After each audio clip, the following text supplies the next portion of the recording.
Good morning, everybody. This is Kathy L. Murphy. I'm joining you with my ever-present cup of coffee, and I'm the Pulpwood Queen, and so excited to introduce you to our week's host for Breathless Bubbles and Books. This is R.J. Lee, and for those of you who know him, we all know him by the hard-to-pronounce name Robert Keenly. But R.J. Lee is so much easier. So we're just going to go with R.J. Lee because it just makes it easier for everybody. Robert has written some wonderful books and series. And the first book we're going to talk about as we go down memory lane is Waltzing at the Piggly Wiggly, which brought him into my attention. Good morning, Robert. Let's say hello to Robert this morning. Hello, everybody. Yay. Hope everybody's comfortable and safe and healthy and all that good stuff. Well, a lot of people don't get up that early on a Saturday morning, but Right. we did because we've got lots to talk about. We're going to share on Breathless Bubbles and Books and share with the world. And the first book that brought you to my attention was Waltzing at the Piggly Wiggly. Tell us about that book, Robert. Yeah, well, that was my first published book at the New York level with Putnam. And it actually was the one that won for me a New York agent, which I was very happy to have and still have. And it was a Mississippi book, just like my mystery series is set in Mississippi. That's my home state and the one that I know the most about. And Waltzing at the Piggly Wiggly, it sounds really fanciful, and it was. It was a tale of six widows who always loved to shop at their local Piggly Wiggly where they caught up with each other. And a lot of people do that in small towns. And there's the bulletin board where people have little notes to each other and, oh, I need a ride and I have a dog for sale and that sort of thing.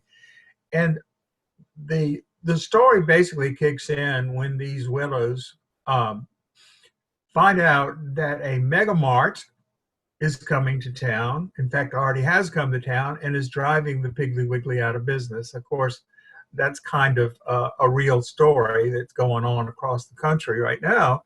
And they decide that they're going to do everything they can to prevent their Piggly Wiggly from going out of business. So they go to a widowed silver fox ex-ballroom dancing instructor who lives in their little town.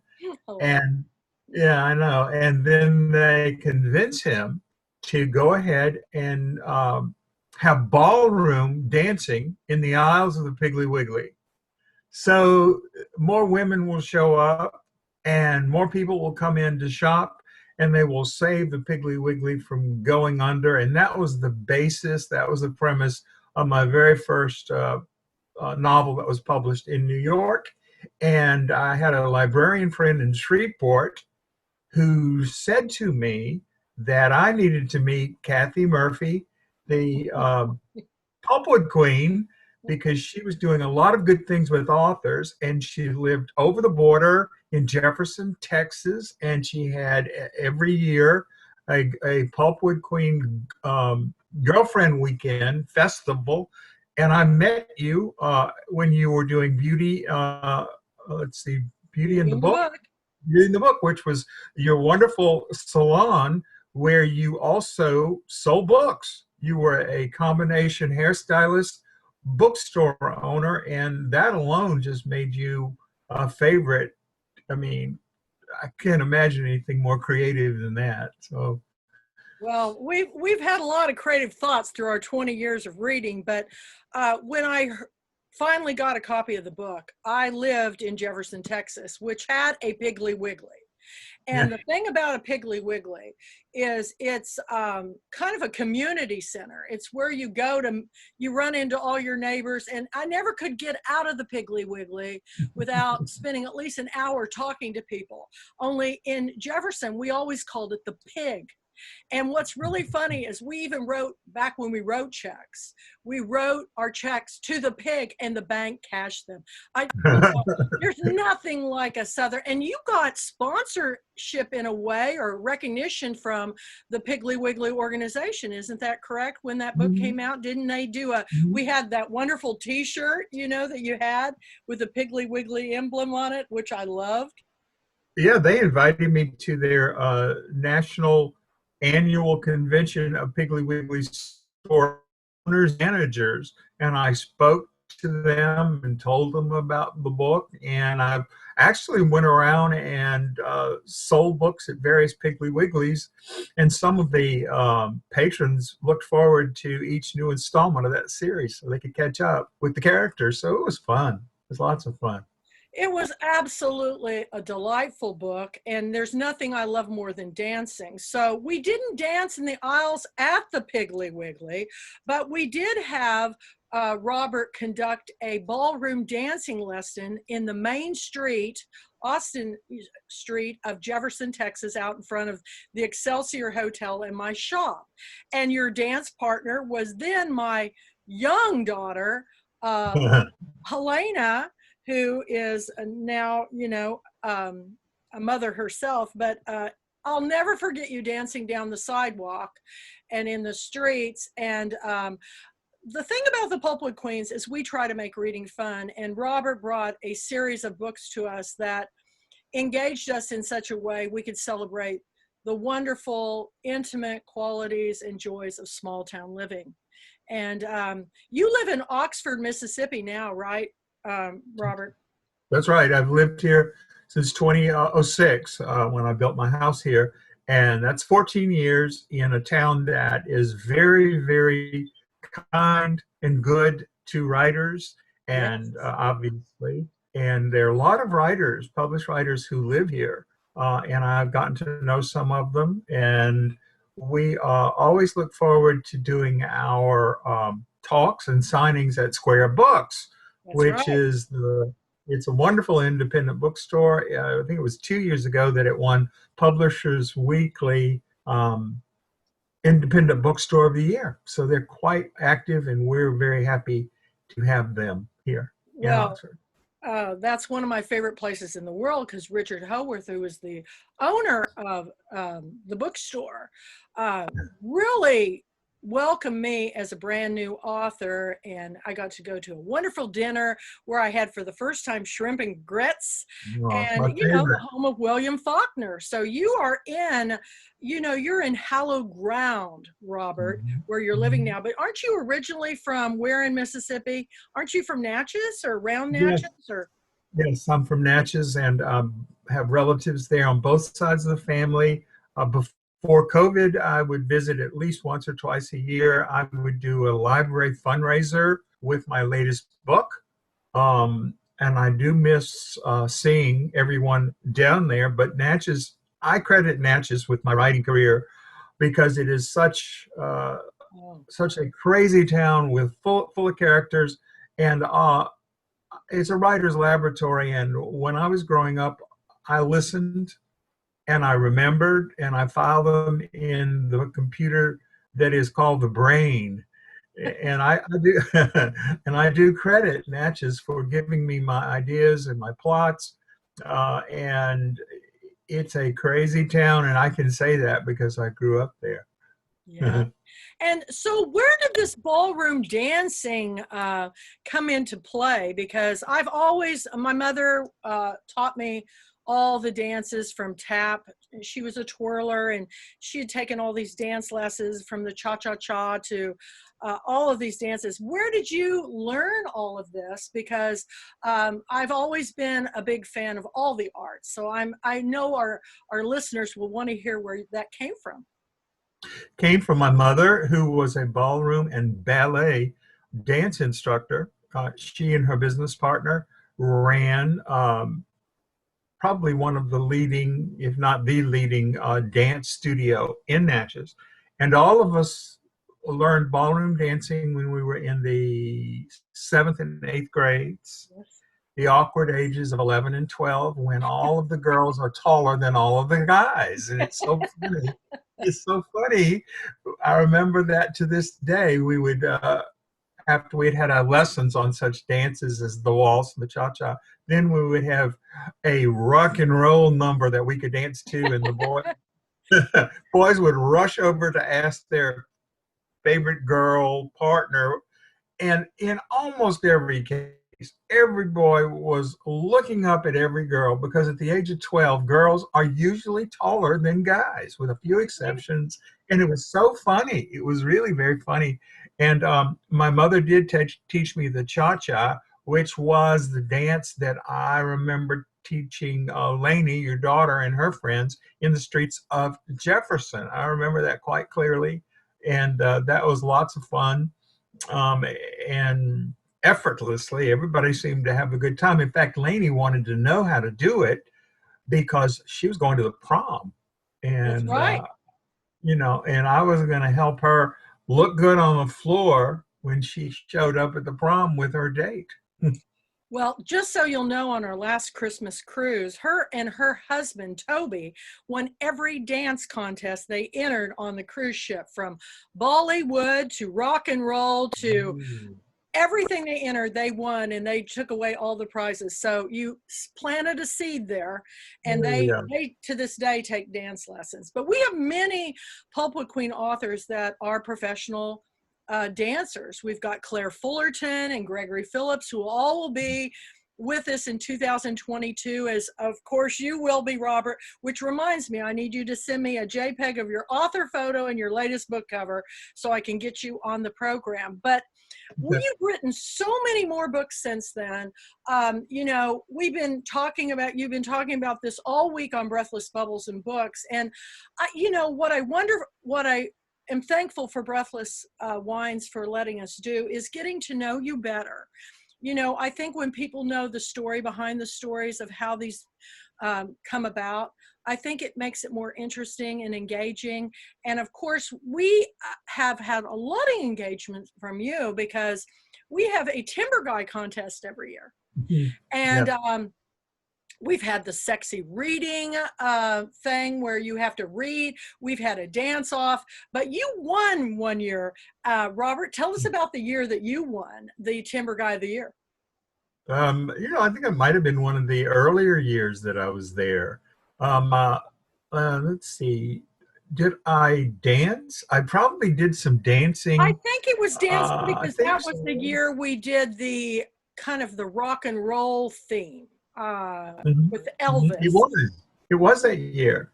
Absolutely. And I was actually a pretty good dancer even before ballroom. Um, I have kind of a native rhythm. I'm Nordic, but I have rhythm. Okay, so That's okay. white men can dance. I think so. I And love and, it. and so no, that was fun. And And let's you came as for our costume ball. What did you come as? Oh, I came as Elvis. I That's came right. in my Elvis costume, and it was a gold outfit, and I had a black wig on, and I think I had some shades. So I was really the cool Elvis. I wasn't the Vegas white costumed Elvis, with the flared bell bottoms. No, but I was an earlier Elvis, and actually that year you had an Elvis impersonator who That's sang, right. and he was quite good. I think that all the ladies Davis, appreciated him. absolutely. He was Yeah, he was fantastic. good. Yeah. So yeah, I came as Elvis, and I think I made up an original song that I sang for everybody, and I think that was well received. And so no, I have lots of good memories for Pulpwood Queen Girlfriend weekends. I'm so sorry we can't have one this year, but you Me know what we too. have to deal with nationally, and we all have to be safe. We all have to make sure nothing bad happens. But I am looking forward to 2022, which is the next one that we have scheduled. And that was going to be in Beaufort, South Carolina, isn't it? Well, we're waiting on that word. We haven't Oh, made the you official are? announcement. You may have Oh, just I didn't blown know it. that. That's all right. Okay. That's all right. It's tentative. We're waiting on the contract. So thank you. Okay. And we know it's going to be on the East Coast. So, Okay, that's uh, good. but we have a lot of Pulpwood Queens in Charleston, Savannah, and Beaufort. So it just makes sense that in our 21st year that we move it around to go to where our biggest clubs are. So thank you. Okay. And I'm excited about it because, you know, I have been cooped up in the cabin for so long. I call it Murphy's Law, and I have cabin fever. So 2022 can't come any sooner for me. So Yeah. what's in Yeah. the works for you now? You've got this new series. Let's talk about that. And let's talk about this new book as we wrap this up so I can get this posted on Breathless Bubbles and Books this morning. Yes. Okay. I'm now under contract for at least 4 novels to Kensington for a cozy mystery series. It's called the Bridge to Death Mystery Series. And I have a young, idealistic female sleuth, amateur sleuth, and she's got red hair. And eventually she gets married. But when she starts off, she is she's a society columnist with ambitions to be an investigative reporter. She wants to use her journalism degree for something more than describing wedding gowns and wedding cakes. Nothing wrong with that, but she wants a little more. And in Grand Slam Murders, the very first novel in the Bridge to Death mystery series, bridge meaning not a bridge over troubled water, but bridge, the game of bridge. Each book has some relationship to the game of bridge. 4 wealthy widows who belong to an exclusive bridge club in the deep south town of Rosalie, Mississippi, are simultaneously poisoned at their bridge luncheon. To all 4 together. So somebody takes them out, not one by one, but all together. And Wendy, who is my heroine, was online to become a substitute for that club. So she's gotten to know the ladies pretty well. She wants justice for them, and she wants to find out who could have done such a heinous thing. Was it done for money? Was it for revenge? What was the deal?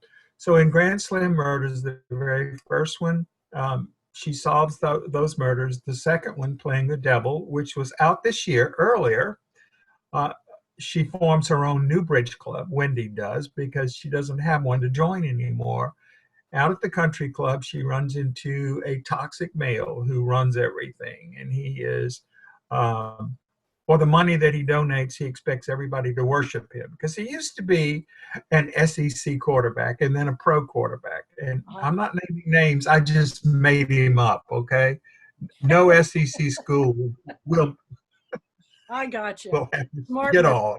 Yeah. But anyway, everybody dislikes him because he's a sexist, he's a bully, he's an ageist, he's a xenophobe. He is a wife abuser. He is a homophobe. So it's not a surprise that he ends up being clubbed over the head in the hot tub at the country club. And nobody's sad about it because he was really the devil, and thus the title, Playing the Devil. The third one will be out in March of next year, called Cold Reading Murder.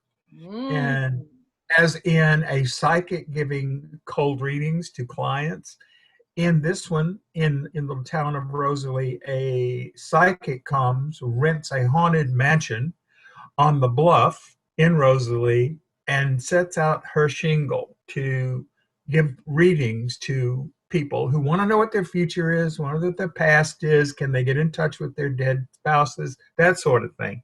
And as a result, she decides to try to boost her business. She decides to take bridge lessons from our heroine, Wendy.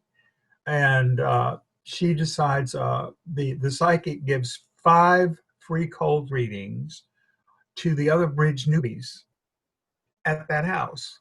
And 2 days later, our psychic doesn't show up. She's found dead of a cocaine overdose with the suicide note. And So Oh my. so so the high concept is, did one of those free cold readings cut too close to the bone for Ooh. somebody? So, and that'll be out in March. And I'm now at home, staying at home, mostly writing the fourth one, which is called The King Falls. Oh King boy. is, King is of course, a card in bridge and a very high card. And this is a very interesting plot that I'm working out now, but that will be out in March of 2022. Perfect. So, Perfect. yeah, three of my novels will be out for the 2022 Girlfriend Weekend. Oh And my gosh. Well, we are going to have a lot to celebrate then. I hope so. Fantastic. Yeah, I hope so.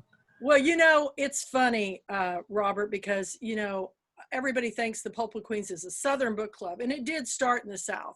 But I'm going to tell you that we are now an international book club. And what a lot of people don't understand is that other parts of the country, we have a lot of things more in common than we do differences. Because I grew up in the Midwest. I grew up in Kansas. And in fact, I'm headed to Kansas this week. To visit my Heidi, in my hometown, and she's a big bridge player. So All my right. goal in life is to learn bridge, and I want to learn mahjong. I want to learn how to do the tiles. I find that fascinating. But my mother was in a bridge club, and I can remember her setting up the coffee tables in the living room and dining room. And remember Brock's bridge mix? They'd have Oh, one yeah, corner, absolutely. and then have Yeah. the fancy mixed nuts in the other, and the women drank old fashions and during the day. And I go, now, we think we're so scandalous today, but I mean, they smoked cigarettes and they drank old fashions and they played cards. And I just find it also very humorous. In Pumps and Pearls, with a perfectly coiffed, it Yes. was a Yes. big deal. It was the social event of the week. And I Yeah. can remember eating the orange out of the old-fashioned glasses because I would bust the little tables and sneak the little Brock's mix. So I'm fascinated with your stories. And I think I can't wait to tell Heidi. Maybe she'll teach me bridge when I'm up there. But you've got some great stories. And the way that you tell them, we can all connect. What I love about your books is, so many of the big books that people read are set in New York and exotic cities, Chicago, and around the world. But, really, the majority of the Pulpwood Queen readers come from small towns We do. like Eustis, Florida, or Eureka, Kansas, or, Woodlands, California. It's not like what people perceive as, this big to do. And I think it's also ironic that the biggest book club now that meets and discusses books started in a town of less than 2,000. Uh-huh. So we welcome you, Robert. And is there any last words? You're going to be posting today, and are you going to post tomorrow on Breathless? Okay.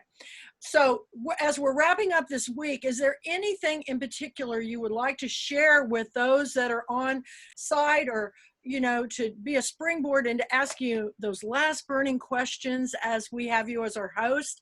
What would you like to address? What's important to you?